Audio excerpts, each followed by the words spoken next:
Hi, my name is Goldman. I'm the director and founder of Goldman & Associates. Our firm has a primary focus on family law, so please subscribe to our channel.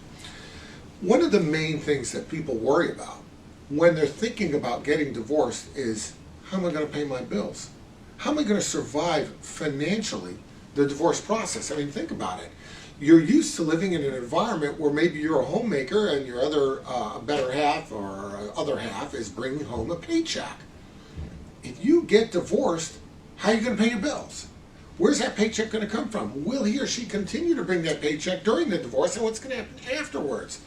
These are big considerations and fears that people have, which play a role in some people sticking together in bad marriages and weathering all sorts of abuse and neglect because they're worried about these things. And you know what? I got to tell you, I don't blame you.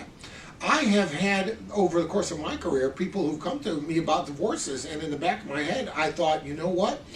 It's going to be very difficult for this man or this woman to survive the divorce process, because when it's over, they no longer have each other to deal with, and that could be a very good thing, but there's a financial component to it, which might be very, very challenging.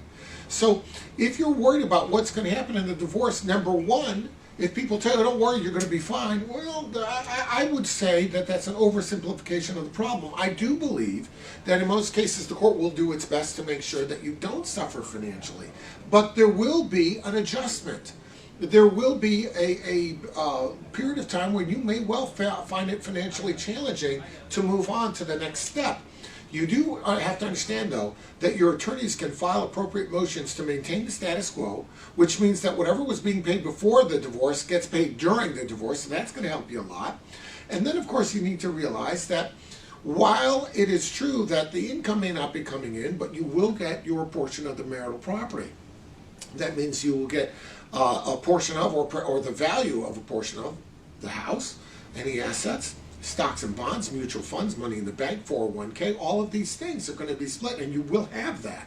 And that may put you in a better position financially than you might have thought. You might also consider that if there are children, you may well get child support. More likely than not, if you have the custody, you're getting child support. And depending on the length of the marriage and other factors, you may get what we used to call alimony, which we now call spousal support. So you will get these things. These things will help you, but there will be a period of time when you have to transition into these things. In other words, it's not like you file the papers, I flip a switch, and all of a sudden these things come. There is a process, a rather lengthy one, that you go through in the divorce context until these things are triggered and come into play. Having said that, I do want to tell you that in most cases, once this stuff does come into play, the dust does settle, financially you will survive it and you will be okay, the bills will be paid.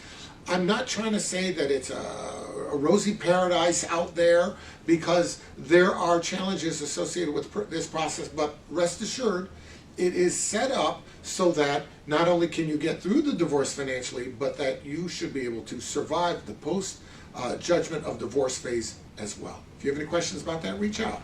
We'll be glad to help you out.